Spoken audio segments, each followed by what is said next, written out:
Good morning, everybody. Morning, evening, night, wherever you are. Hey, Morning. Greg. Hey there. How are you doing, Mags? I'm doing okay. How are you doing? Excellent. Doing fine. You're fine. It's freezing rain. Let's see. It's 0 degrees right now, so 32 Fahrenheit. Freezing rain. It's slippery out. So Yes. yeah, I I'm not fell on going my to. morning walk Did this you morning. hurt yourself this morning? Yes. Well, I didn't hurt. I don't think I hurt myself. We'll see when I stand up after this, after sitting for so long. Were there any dogs harmed in your fall? No dogs were harmed. In fact, I think because I had my Finnegan on a leash, I think pulling on him sort of braced my fall a bit. But he gave me a strange look when I fell. What are you doing? Hey, Dad, get up. Yeah, exactly. I'm the only one allowed to roll around in the snow. That's right. Just in case anybody wants to know, Blue Origin just launched, so they're heading up to space. The space tourists are on their way up. I've got that kind of going off to the side because we always kind of do that together, a bunch of us. So good morning, and everybody that's here. I saw Betsy Coe came in. John Tyner's here. Hillary's here. Lynette Betsy. Jester. Janine is here. Kathy Wiseman. Tommy Buck. Mm-hmm. Let's see. Hillary Gadsby. Hey, Hillary. Willadine. Hi, Willadine. Willadine's here. That's so fun. 7 degrees and 28 wherever Lynette is. Where's Lynette? Lynette, you're somewhere. It's less windy and warmer today, slightly rain and only drizzle in Wales. Where Hillary is. We have something fun to show you this morning right off the bat. Or should I wait for more people to come in and you and I just chat for a few minutes? We could chat for a bit. I'm excited. John Tyner's making Christmas pudding. That's cool. With his mom. That's good. If I give you my postal address, will you send me a slice? Yeah, your postal address. Yeah, yes, snail mail. 6 degrees and snow in Minnesota. Yeah, we're going to get that snow on the back end of the storm. Speaking of those storms, we send out our hearts and warm feelings to all the people that have been affected by the storms moving through the central U.S. this overnight, especially for those in Kentucky. Lots of lives lost, apparently, over a storm that hit a small community, an Amazon warehouse, and a candle factory. There was an interstate, so it's a big mess. So all our thoughts and prayers go out to the people that have been affected by these storms and who might be affected yet later today. So just stay safe, huddle in, and WikiTree. Yeah, WikiTree. Take your laptop to the basement. There you go. That's right. Interesting things going on. Lynette Jester is in the Mojave Desert. How about that? Interesting things going on around the tree right now. So we often talk about our WikiTree challenge, and I'm going to share my screen. We also often talk about our WikiTree challenge, and this coming up, it's Marion Burke-Wood. She's our 49th WikiTree challenge, and she is the Planning Future for Your Family's Past. So if you want to check that out on next Wednesday night, you can see her information. And on top of that, there is something even more exciting. So here we go. Okay.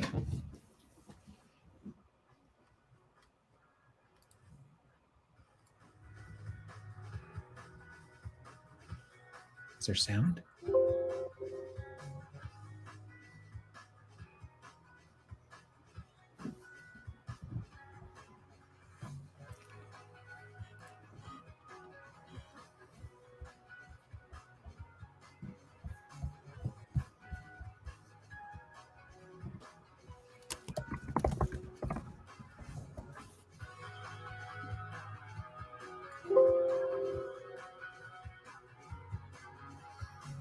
Wow, that's amazing. I can't believe it. Wow. I'll show you real quick. This was before. Wow.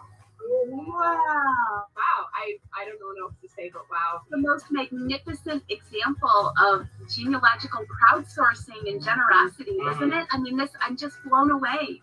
That was so fun and fascinating, and you guys did an extraordinary job. I can't wait to tell the rest of my family about all their new ancestors. And let me tell you, that was adding 125 direct ancestors, Catherine, to your branches. Oh Yeah. my gosh. And I knew it was cool, but I didn't realize it was this cool. You guys are fabulous, and I cannot tell you how deeply moved I am, you guys. I really just opened the biggest present in all the 45 years of research to have somebody actually help me with mine. Thank you. It's quite a gift that you guys are offering to the world. That really is what I wanted out of this challenge, and I'm delighted. I have not seen this. This is wild. Wow. A big applause. That's incredible. What a great find. Oh my goodness. We have to go see that. Wow. No, I never knew anything about them. Pretty amazing thing for me emotionally to read about that story. So this is incredible just to see all of this. That shocks me. That just shocks me. So shocking. Yeah. Neat. Neat. Oh, I didn't know this detail, so this is awesome. The new ancestors are what's going to be exciting, is to follow through, looking at them. It's remarkable what this community is doing. Really, really. I just want to thank you. This makes me feel good, and wish I had a bottle of wine here. So, yeah, I do. Wow. Pretty awesome. Oh, I'm just blown away. Thank you. Thank you. I can't say thank you enough. I'm just dumbstruck at how much has been uncovered. And I can hardly wait to go and look at my tree.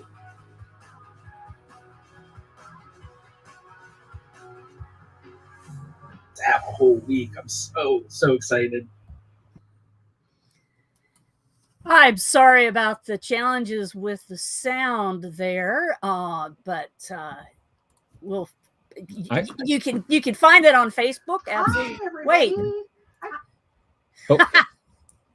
That was Julie from yesterday. Oh, was it? Okay. Yeah. Oh, did it just jump into another video? Yeah.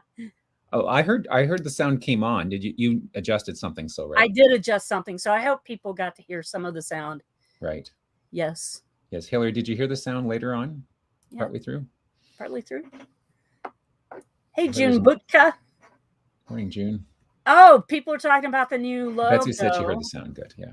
Yeah, the logo, which is right there.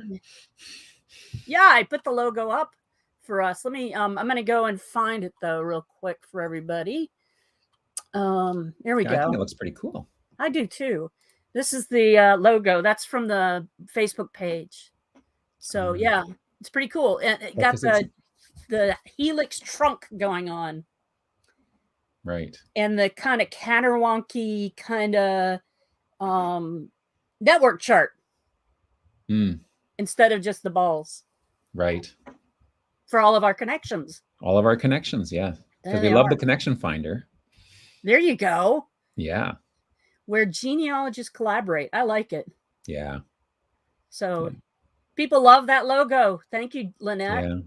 Has that been that's been our byline for a while, hasn't it? Yeah. Yeah. Where genealogists collaborate. Yeah. All right. I mean, really, I think collaboration is really the key. I mean, it is. It really is. Collaboration has, oh no, we have to get new t-shirts, Betsy. Oh, excuse to get a I new wonder if t-shirt. the WikiTree shop has it up yet. I bet it doesn't.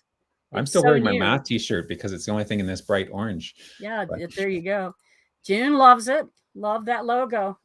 Okay, so we have guess what, Greg?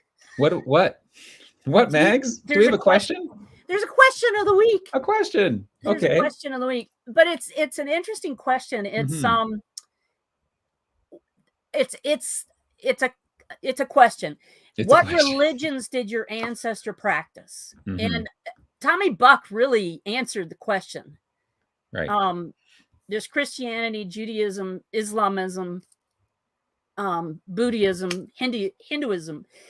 But the majority of the answers that we got for the question of the week were Baptist, Catholic, Church of England, Quaker, the Friends and all of that. So there were tons. There were 66 answers. So when you go through and read all of that information, I'm not going to go through it because it's kind of very repetitive. So there wasn't a lot of stuff, but there were a lot of answers. So you can go through and you can read what everybody wrote about their own family and people. And there was one that was a really weird one that came up, Skeckenfeld or something. Oh, yes. They were early reformists in Germany, which was interesting. Schenkfelder or something like that. Yeah, right? Schenkfelder or something like that. So it's interesting. Go and check that out. But in the meantime, we're going to switch over and let Greg take on the profiles of the week. The profiles. So I'm going to share my screen.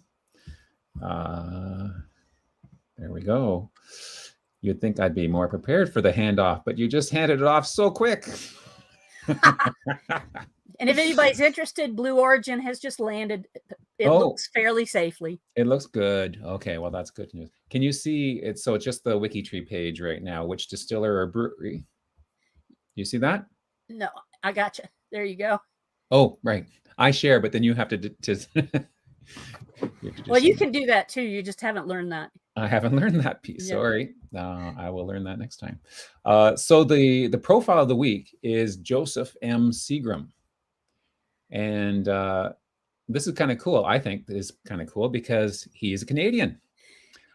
He was born in what is in the Cambridge area. Now, when I first looked at this, what came to mind, and this is not to do with Seagram himself, but all the G2G posts and the talk about, using the correct place name at the time. So they put Cambridge there, but maybe I wonder if that means Cambridge region, because he's got Fisher's Mills, I guess, is the little community. But Cambridge, the town of Cambridge, the city of Cambridge, actually is the joining amalgamation of 3 different little towns outside of Kitchener-Waterloo, which is a city in southern Ontario. So Galt, Hespeler, and Preston all merged to become Cambridge. So I don't know if Cambridge itself actually existed back then. Do you have a connection to this at all? I do have the reason I know all that, yes, because I went to the University of Waterloo. I got my Bachelor of Mathematics from the University of Waterloo. Now, I know you're not a big drinker, but did you have any friends who tried to find the excess water coming out of the plant or anything? Well, in fact, the Seagrams is a big name in Waterloo, because they have a big distillery there. There's a stadium there. The Waterloo football team always played their home games there. I should say, when I went to university, the University of Waterloo football team always lost their games in the stadium there. They did not have a great game, a great team at that point, but things change. Sometimes they had winning years. I just wasn't there during any of the winning years. But yeah, anyways, I've got a great affection for Kitchener-Waterloo, and so but not particularly Seagrams. Not necessarily Seagrams. I would probably put it. He's most famous in Canada, anyways, for his whiskey, Seagram's whiskey. And is there a picture of that? There's not a picture of that on here. But there's a Seagram house, which is on the university campus and everything. He was into horse racing as well. Interesting, when he first started out, his family owned a flour mill, but it was the distillery was like a side business. And then he bought that and then expanded that into the whiskey empire, which it became. So when did he start doing whiskey? What year was it? It was in the 1883. He became the owner of the distillery. 1907, his whiskey became the largest selling. So it would be the late 1800s when he first started. But are there any stories about the Seagram family and bootlegging to the U.S.? There is about Sleeman's. Yes. Yeah. I don't know. Sleeman's is a big beer here in Canada. I wouldn't be surprised. During Frosh Week, when we did our tour, and when I went to university, Frosh Week was still a part of it was a bit of a drinking event, which I didn't take part in.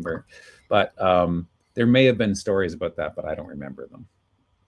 And they didn't seem to be here. But there is a mention in some of our other profiles about Prohibition and what people did or didn't do during Prohibition. So that's kind of neat. Yeah. Hey, Charles Platt's joining us from Macon, Georgia. Hey there. So the next one, I don't know if you want to talk about this one, because he talks about Kentucky bourbon, and I've never drank bourbon before. I think the only bourbon I've ever drank was Seagram's 7 and 7. So okay, so is it a type of whiskey then? Is Seagram's a whiskey? I think so. Okay. See, I don't even know the difference. We're not the right people to host this topic. I don't drink a lot. I don't drink liquor really ever, unless somebody says, "Here, you have to taste this," and then I try and be polite. Mm-hmm. And it's always like, on the TV shows where you see somebody drink and they go, yeah. That's me. Well, one of my most embarrassing moments was we had a card party with my brother and his wife and my wife and I. And because we don't drink very much, at that point, I had a whole bunch of little things that in each of the little bottles had just little bits left. And so I thought, throughout the night, I thought I'd just finish them. And there was so little that I didn't think it was going to affect me. But yeah, it affected me. You shouldn't mix. No. That's one thing I learned. Yeah. Lynette should be doing this. She says that she likes the Devil's Cut, whatever that is. And she says that Jim Beam is whiskey as well, not bourbon. Oh, it's not bourbon? We don't even know. I have a friend who has bourbon. A master's degree in distillery. Oh, well. Okay, so this guy, he was born in 1864 in Kentucky. Mm-hmm. Again, we're touching on Kentucky again, sending out warm thoughts. Yeah.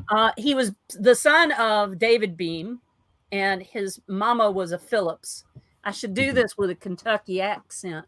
With an accent? Yeah, and he's the father of Thomas Jeremiah Beam. See, I can only do a South Carolina accent. So, it sounds fine to me.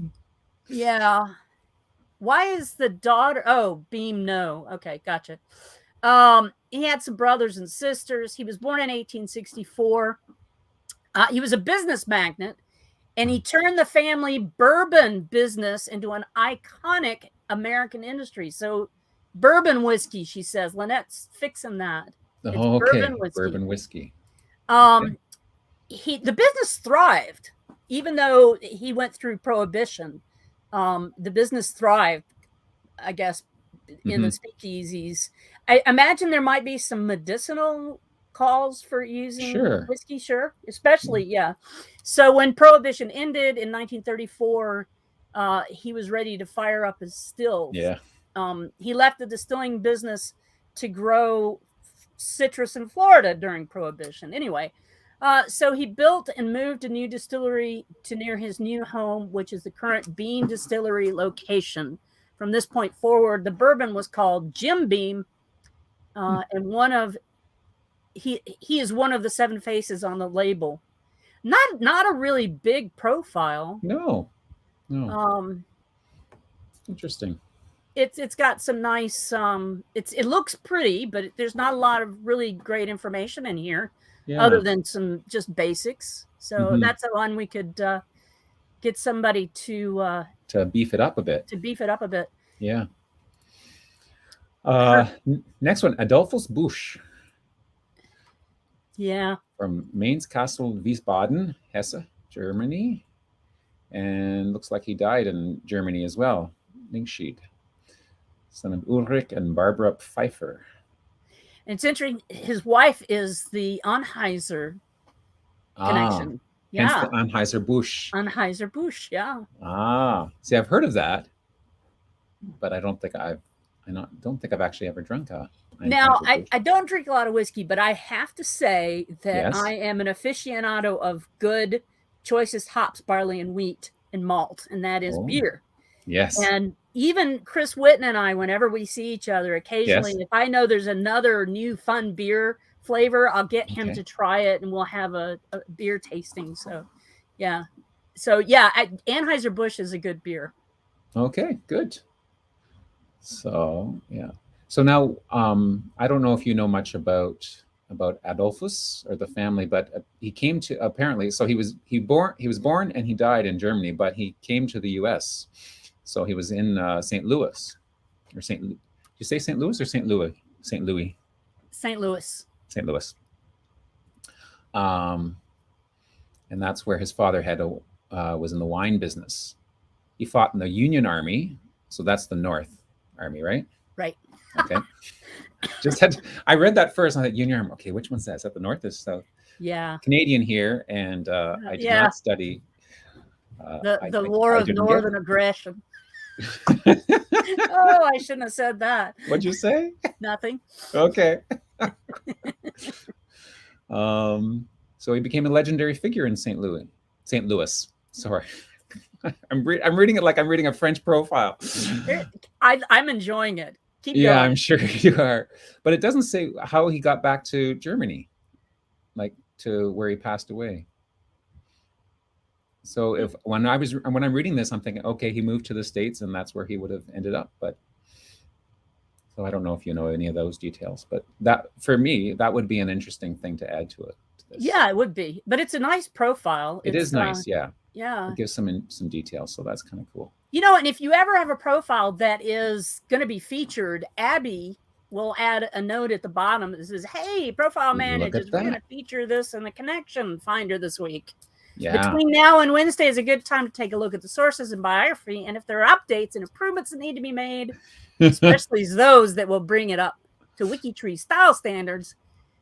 We know it's short notice. Don't fret too much, but do what you can. Don't stress. You've got 3 days to make it perfect. 3 days to do that. Yep. Well, thanks, Abby, for doing that.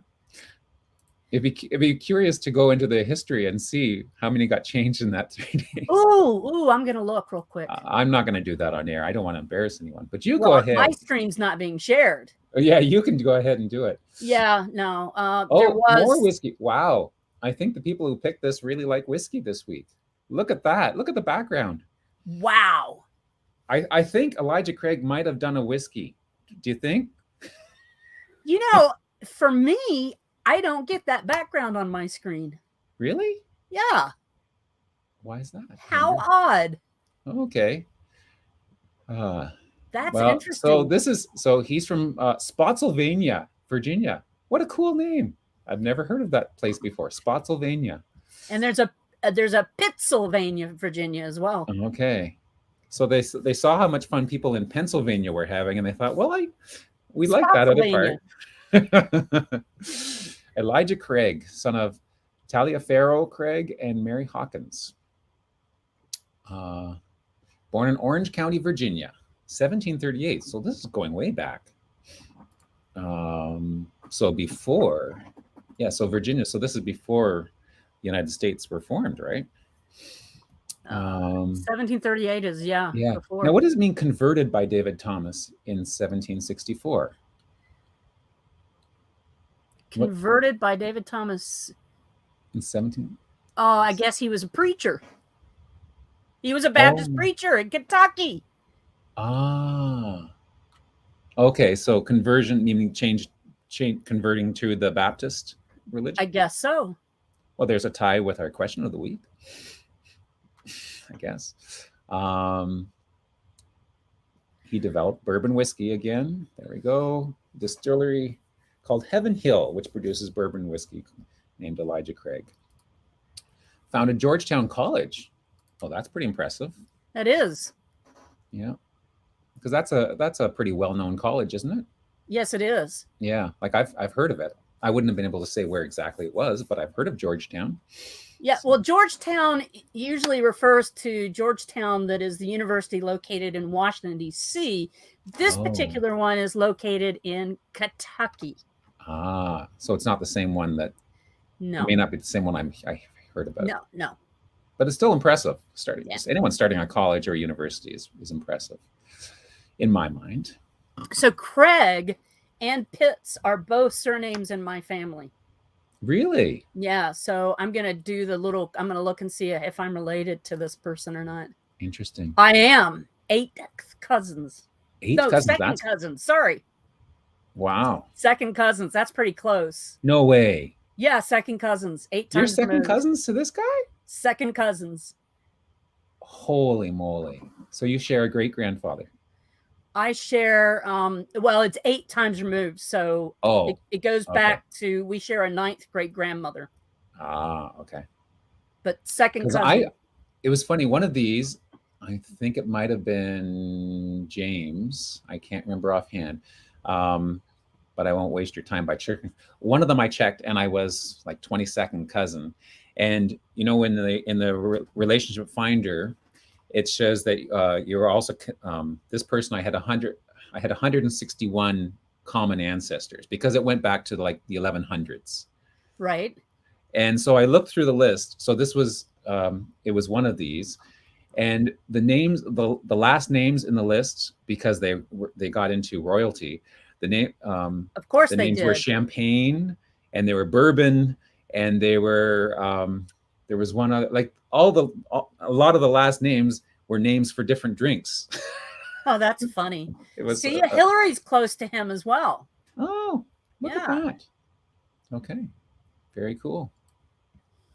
So. Lynette has some information for us non-drinkers or non-liquor drinkers.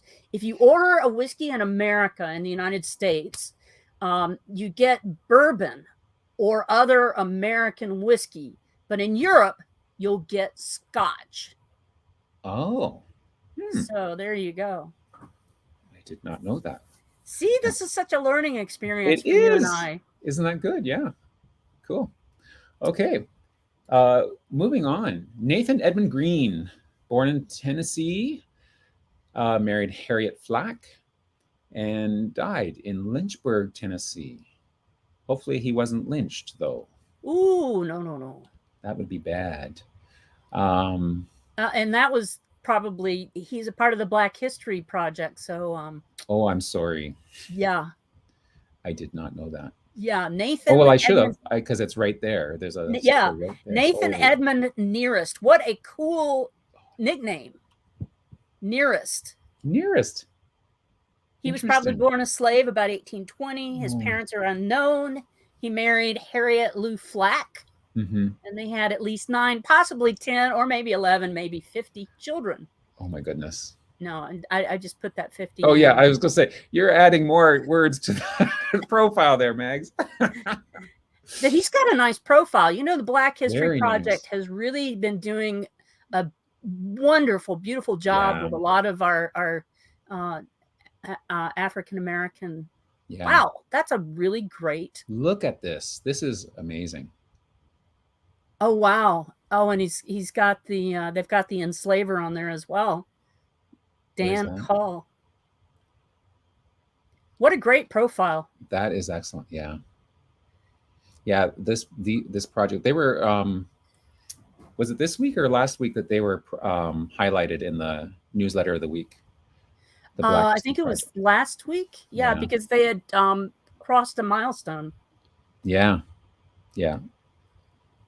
And they're asking for, and there's one other milestone they're hoping to hit by the end of the year, right? Connecting. Yeah, they've been doing, the Black History Project has really, or the U.S. Black Heritage Project. Mm-hmm. If you're interested in Black heritage, jump into that because it has really, and this is the U.S. Black Heritage Project. Right. It's really taken off with Emma's fine hand. Yeah. That's right. Then we have Gerard Adrian Heineken. He's in Amsterdam. And, you know, I have to point out that Hillary said that she was surprised that we didn't mention some of the great European distillers, but we've got Heineken here, but we don't have, you know, the black and tan of Guinness. Oh, right. Yeah. Yeah. Okay. Oh, Guinness. Yeah, so Heineken. Look at that. They I'm not going to have to read the Nederlander. There's an English biography. Oh, good. Yes, isn't that nice of them? Yeah. Yes. So born in September 1841 in Amsterdam, son of Cornelius and Anna Gertrude van der Pauw. Got married in 1871 and founded the Heineken Brewery. Became one of the largest breweries in the world and known around the world. Yes. Mm-hmm. Now, is Heineken a beer that you like? Yeah, Heineken it's a good beer. Mm-hmm. It's not one that I prefer because I really, really, really like hoppy beers. Mm. Right now, my favorite is a Muskoka Detour. Shout out to good Canadian beer there. Yes, excellent, good. Susanna Woodhouse Oland, formerly Culverwell, daughter of George Woodhouse. See, now you pronounce Culverwell like Culverwell, and if I was to use my southern mind, I would say Culverwell. Culverwell. Yeah, you know Yeah. what? You're probably right. There's I no forget what telling. language I'm reading, and I just pronounce Well, it. and she's from West Moncton, Somerset, so So it would be Culverwell, I'm sure. yeah, or Probably. Culverwell. I don't know. Interesting. She looks like a queen on her profile. Doesn't she, though? Yes. Yeah. We just need the little wave. She was, but you know what she founded? Moosehead from Ontario. Moosehead. Canada, anyways. Moosehead is fine Canadian beer. Yeah. Yeah. I like Moosehead. Moosehead's a good beer. Oh, it's not Ontario. It's Nova Scotia. She moved to, anyways. Yeah, Nova Scotia. Mm-hmm. Boy, she's got a good profile too. Yeah. Oh, and she Nice has a design. legacy. The business begun by Susanna in her backyard was to spawn 2 brewing dynasties in Canada. One branch of the family moved to St. John, New Brunswick, later selling to Olin Brewery to Labatt Brewing Company. And the other branch with the original company moved first to Halifax and to later St. John. Eventually, the original company became Moosehead Brewery in 2011. It remains the oldest independently operated and largest privately owned brewery in Canada. I didn't know Nice. that. Yeah, Very cool. that is cool. We're getting lots of Canadian content with this one. Yeah, I think I'm not going to say who picks these, but I'm thinking that they were thinking you were going to be on the show today. Oh, right. Just guessing. That's very kind of them. Oh, Okay. Friedrich Johann Pabst. Gottlieb Friedrich No, Pabst. you're gonna pronounce the birthplace. Go ahead. I'm going to pronounce it? I thought we said you were the... Okay. Monkfiefel Niklaus Ries Kieferhauser Kreis Thüringen. Thüringen. There you go. Germany. Deutschland. Deutschland. And then he died. You can tell me where he died. He died in Milwaukee from Wisconsin, United States. That one's easy. That was easy. Or do you say Milwaukee? No, Milwaukee. You're funny. He was a beer magnet. I would like to be a beer magnet. I could walk down the street and all the beer would just come straight to me. Yeah, you know, one of my favorite, I really, really am a beer aficionado. I really love going and hanging out in a town or a city that has lots of microbreweries. Yes. Staying right near them so that you can walk to them and do tastings of all the different beers. Yeah, that's right. There's one in Barrie. It's called the Flying Monkeys.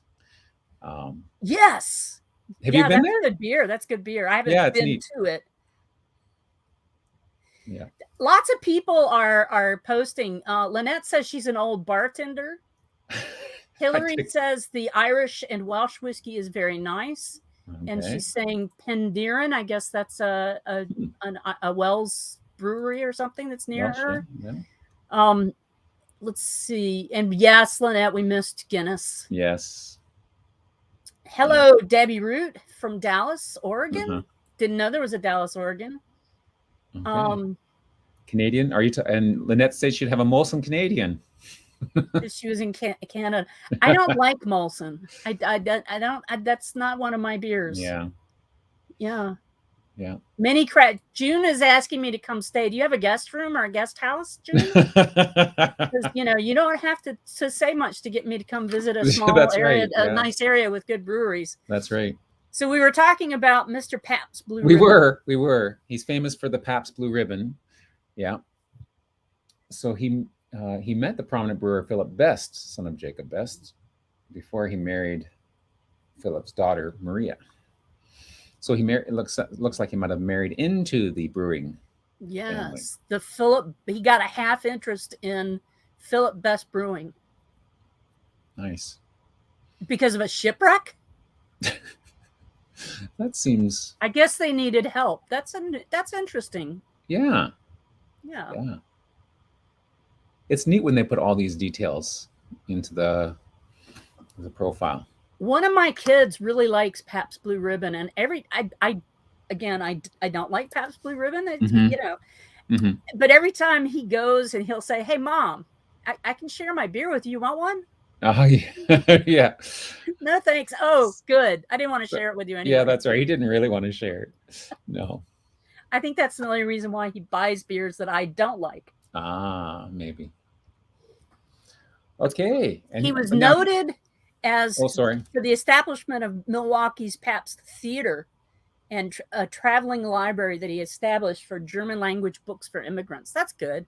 I like that, the legacy kind of Yeah. And I area. noticed that in a few of them, that they, along with their brewing, they've reached out and they did other things that were civic minded and whatnot. Oh, this, here we go. This is totally you. This one's me. one. Yeah, this is a second European profile, so it's not just all Canada and U.S. whiskey. Antoine Joseph Santerre from Paris, Ile-de-France, Paris, born and died in Paris. And this biography is totally en français. So let me just try and translate some of the high points. So he's a brasseur, which means a brewer. So he became the brewer of Santerre, which is the area that he came from. He came from a family of brewers. That's hard to say. It sounds like a mumbling. People who brew. Okay. And not he actually people wrote, who stew. No, not people who stew. He actually wrote a book about brewing, the art of brewing. Nice. Which is here, L'art du brasseur, art of the brewer, the art of the brewer. And so, along with setting up this famous brewery in Paris, he studied chemistry. And so he was a chemist, and so he developed different techniques, hence the writing of the book. But if you look at the time frame, so he was born in 1752, died in 1809, and a couple big events happened in that. Yeah. What's that? A couple of big things happened. A couple of big things happened there. So along with your American Revolution, there was also the French Revolution, 1789, and that happened. And he was part of the French Revolution. A big part. A big part, yeah. So there's the image there of wearing the French Revolution gear. In fact, he was part of the team that stormed the Bastille. So when they stormed the castle where King Louis and Marie Antoinette were, he was part of that group, and he was actually present at the execution of King Louis. Wow. But apparently he ran afoul, because after the French Revolution, after the king and queen were executed, then there was what was known as the Reign of Terror. And so the person who led that, his name was Robespierre. And basically there was sort of chaos, and everyone was afraid for their life because they weren't quite sure who was on what side. And I guess he ran afoul of Robespierre because he was imprisoned. But he did later get out of prison, but then died in 1809. So welcome to À la Française from WikiTree this morning. Yes. Jen says that she's a teetotaler, so she's going to drive me to the breweries if I come and stay with her. That works for me. Way to go, June. We know we could count on you. See, Lars Olsen Smith. Mm-hmm. From Kiabi Kristianstad, Sweden, another Swedish fellow. So, ooh, see, this is another thing I don't know anything about. I love that Absolute Vodka is right above the words fossil fuels. Yeah, look at that. Or fusel or oils. fossil fuels? It's not fossil fuels, it's fusel oils. But you see what my dyslexic brain created. When you said that, that's what I read too. Yeah. It's like the power of suggestion you have over me, Mags. We'll have to get together and not drink sometime. Yeah, Greg. That's right. Oh no, but don't drink in WikiTree. I think we've established that already, right? Before, yeah. Yeah. So Absolute Vodka, this guy, and he was in Sweden the whole time. He let's see, Absolute Rent Brandven, which is locally known as Absolute Vodka, convinced that the evils of strong drink stemmed from the content of fusel oils and thus wanted to provide the hard-drinking working class with an absolutely pure spirit. An ingenious businessman from humble background, he founded the most advanced Swedish distillery of the time, and this was in the mid to late 1800s. He competed fiercely and successfully with a local serving monopoly in Stockholm by placing his factory on Reimersholm, just outside the city border.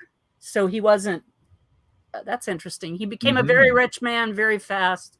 Needless to say, he also made enemies and competitors and politicians, and unfortunately, also within his own family. Oh no, he did not die happy. Aww.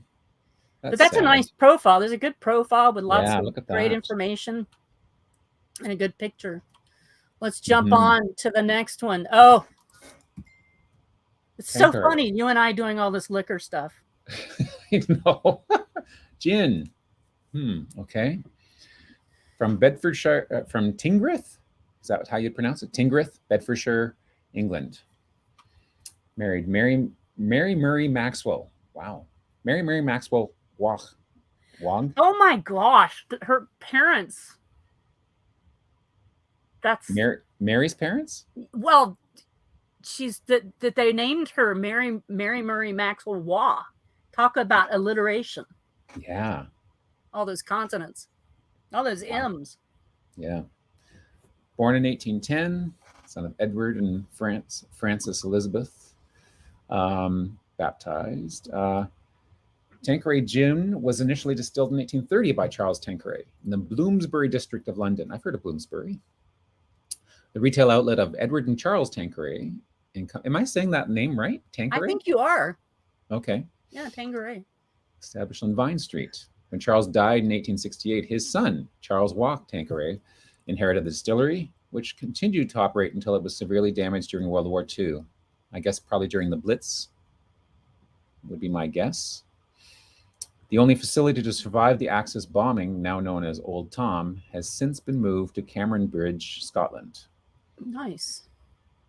You know, I was going to say that Abby left a note on the profile, and thank you, Elizabeth Greet Vinny, for making this profile a little bit nicer with some of the sources that she worked on. Yay. Nice. Good. And Lynette says, in her opinion, if you're going to drink gin, Tanqueray doesn't taste like perfume. Like the most of them do. I didn't realize gin. Okay, I haven't drank perfume, so. I had gin and tonic once when I was in college, and I will never have it again. That was an interesting weekend. Okay, so I want to know why Lynette thinks that. She was a bartender.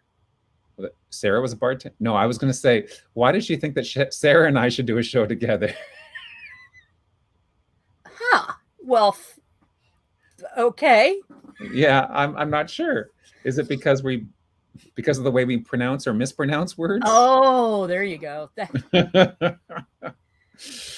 Anyways, funny. I think that's the end of the distillery list, is it not? Yes, we should move right along to some of those great photos. The photos. Now, do you want to take over? There, Greg? What's that? You know how to get there? I think I have. I had the photo of the week. There we go. Here we are. Great. Oh, I love that. Snowman. So at first when I read this, so the theme is snow or snowy. I thought, click hiding behind the snowman. Why do you want me to click on the snowman? But I misread it. Lynette clarifies and says, so you can stumble over the names together. I try not to stumble, Lynette. Honest, I try. Lynette. And I have so much fun making fun of them when they do that. Well, that's it. So it would have to be a three-peat. We'd have to have you along with the two of us, and you could keep tally during the live cast. Yeah, we could award a prize at the end. Right. Can you zoom into your pictures a bit? I can. Please. Okay, so if I do that. No, I don't do that. Click behind the snowman. Oh, look. Yeah. You see? So it says click hiding behind the snowman. But there's a chick. Well, I don't know. Or is chick a guy's name? person's name? Yeah, person's name. Okay. Clara Lovelace from her 52 weeks from Muskogee, Oklahoma. That's cool. Wow. Oh, It must have been like the first snow of the season because see, like there's a bit of snow. You can see like this is where the snow came from. Like the this, wet, she would have sticky rolled up the snow. ball for here, and then she would have put it on top. Yeah. Very cool. We know how to build snowman. We do. That's one thing we can do up here in Canada. We can absolutely do that. Look at this. Is that Look at that swing set? Oh, okay. There's a fence and a swing set, and they all look Yeah. like one thing. I was going to say this looks like a farm in behind. Yeah. Would you say that? Yeah. In Birmingham, Worcestershire, England. How do you say that word? Worcestershire, isn't it? Yes. I think like normally I would say Worcestershire, but I'm pretty sure they like to run it together like Worcestershire. Worcestershire. Oh, I didn't know. What's this here sauce? Talking about English, much less a foreign. What's this here sauce? That's how it translates, right? That's a really nice picture. I like that. It is. That looks like a postcard. Mm-hmm. Robin and Grandpa at Grandma's house. Nice. That's sweet. Okay. Before I go up to the date, how old do you think that picture is? 1952. Ooh, good. Oh my gosh. Wow. 1952. And did you peek or no? No, I didn't. That is incredible. I love doing dates for pictures. You do, eh? Yeah. I do. I like neat. that. Yeah. Anytime there's somebody doing dates on pictures on Facebook, I'm always in it. You're in it. Okay. Yeah. So this is from Colorado.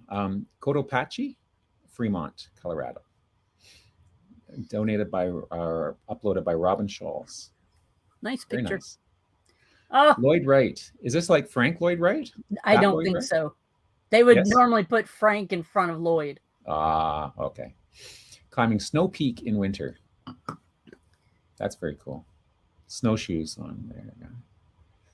And that is Do you have snowshoes? I do have snowshoes. Yeah. I do too.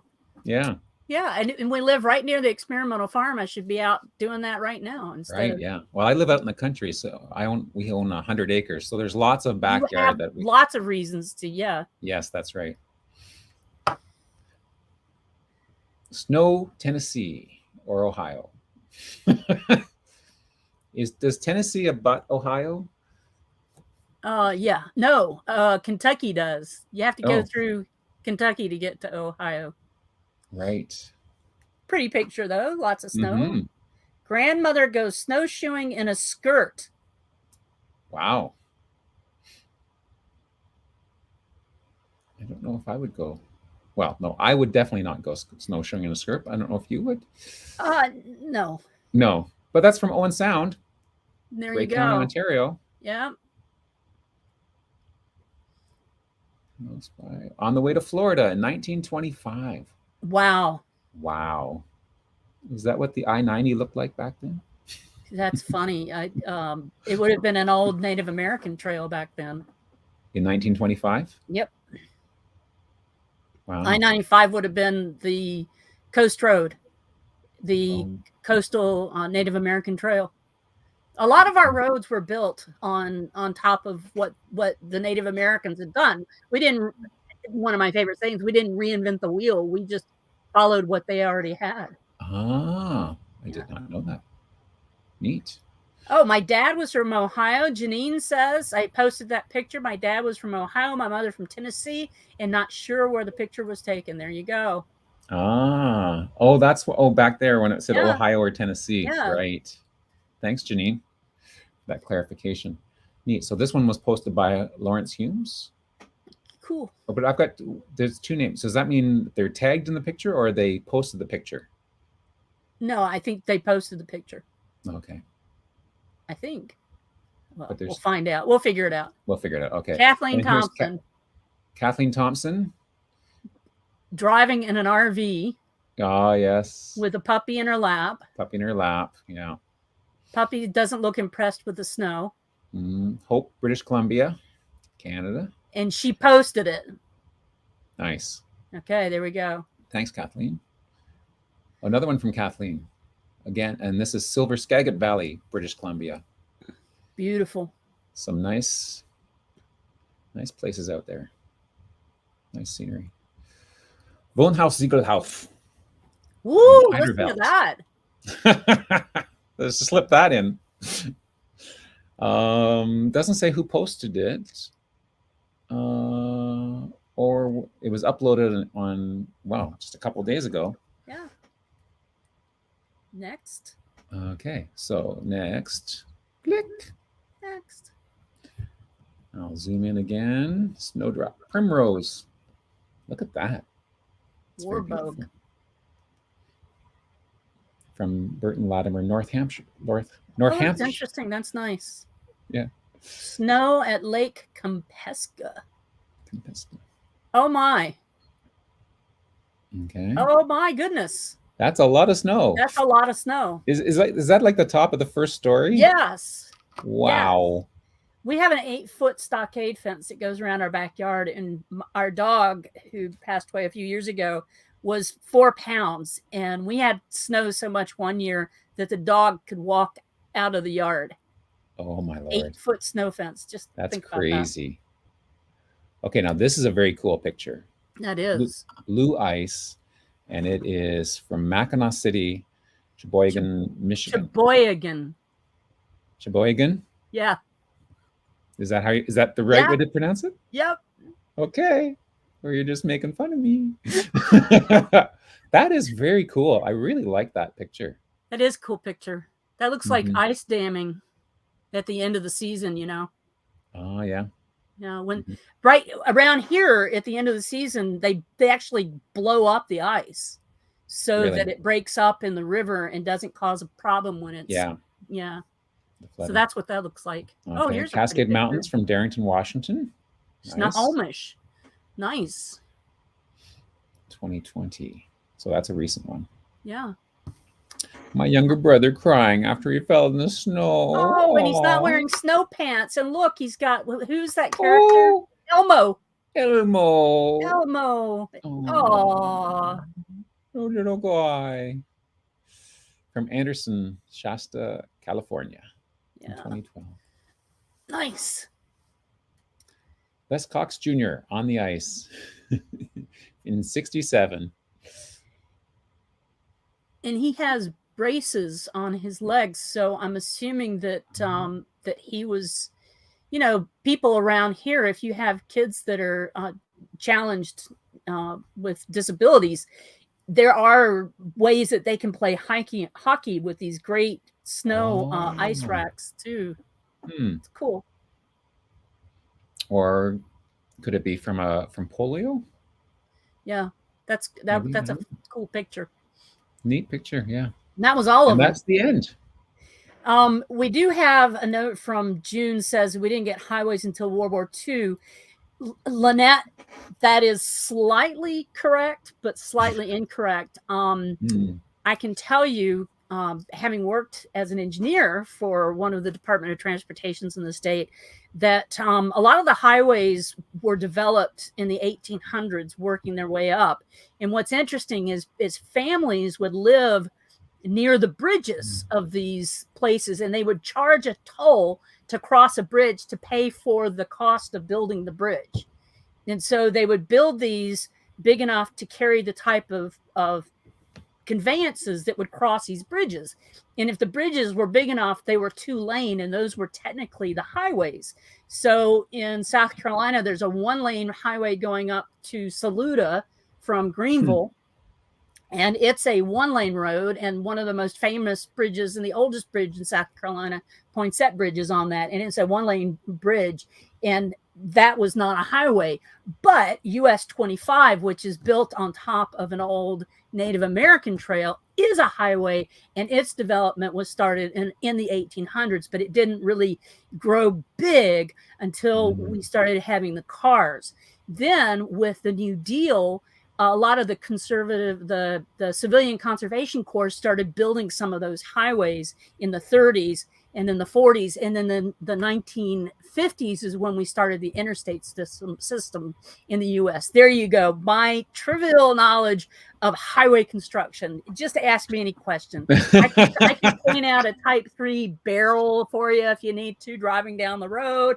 Oh, that's a drop inlet. My kids know all about highway construction. Very nice. Oh no. Kathy is saying that they walked out on the railroad tracks in order to get to the store during the blizzard. Because the trains have that big snow plow on the front of them as they're going through. Right. Yeah. And June talked about the blizzard of 78 covering her basement apartment window. I remember that. That's very cool. Going to work on a snowmobile. I was a senior Very Canadian of you, June. I was a senior in high school. My parents got snowed in. They were in Charleston. I was up in the mountains. I got snowed in for the weekend. My parents couldn't come home. I didn't have a party or anything, but it was so freeing that I was home alone. Yeah. All right, cool. Nice. We've got stuff coming up next Friday. So yesterday was Friday date night. So next week will be app on the Friday show. So tune in for that. You've got the challenge coming up on Wednesday. We've already mentioned that. Showed the cool new logo. We mentioned that. We mentioned who the challenge was. We showed you the cool video. So we're just about done. I think so. How about that? I think that's great. Yeah. Do you have big plans for the week? Big plans for the week? No. Are you done your Christmas shopping? I've done some shopping. It might be enough. I'm not quite sure. I've got. Oh, I can't say. You have to whisper to say it. What did you get, Julie? Yeah. I'm not going to say. Not on air. Not on air. Just in case. So you guys have a great weekend. Enjoy yourselves. Stay out of trouble. And we shall see you soon. Yeah.